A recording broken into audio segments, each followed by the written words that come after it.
We are Fleming College Forestry Technicians, and we are talking about charcoal. My name is Steven. I'm Tommaso. And I'm Jacob. And this is our non-timber forest product video. So what's charcoal? Charcoal is made by cooking wood in a low oxygen environment. When the wood is heated, volatile compounds such as water, hydrogen, carbon dioxide are released from the wood. And this process creates pure carbon, and it's known as pyrolysis. Common uses for charcoal include filtration for water and vacuum system, burning for barbecues, and for sketching and drawing. But for this video we will focus on its artistic values by showing the process of creating charcoal sticks. So one of the first things you have to do when making charcoal sticks is you have to harvest some twigs from the forest.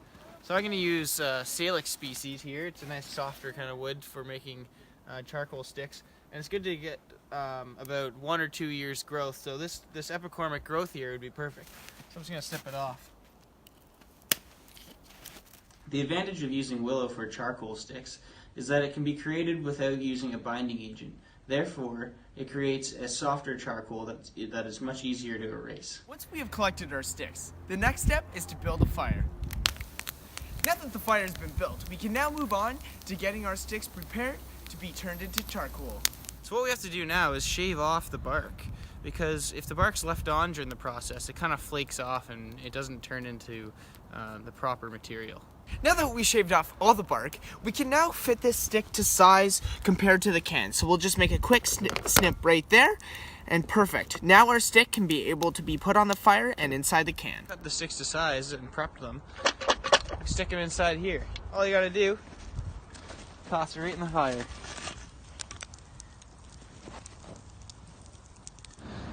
The duration of time that you put the can in the fire is dependent on how thick the sticks are that you're using. We did about a half an hour, but it can take up to an hour. The tin can is our low oxygen environment. It prevents oxygen from entering the can while the wood is heating up. The slit on the top of the can allows chemicals to be released from the can. Now that the sticks are heating up, the volatile chemicals released from the wood are escaping and igniting around the edge of the can. This is the beginning of pyrolysis. Let's take a look.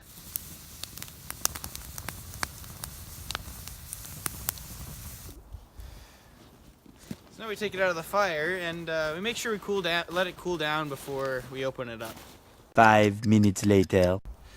So once it's cooled down, better open her up and see what we have in here. Oh, there we go. Perfect. All right, well, let's see what we ended up with.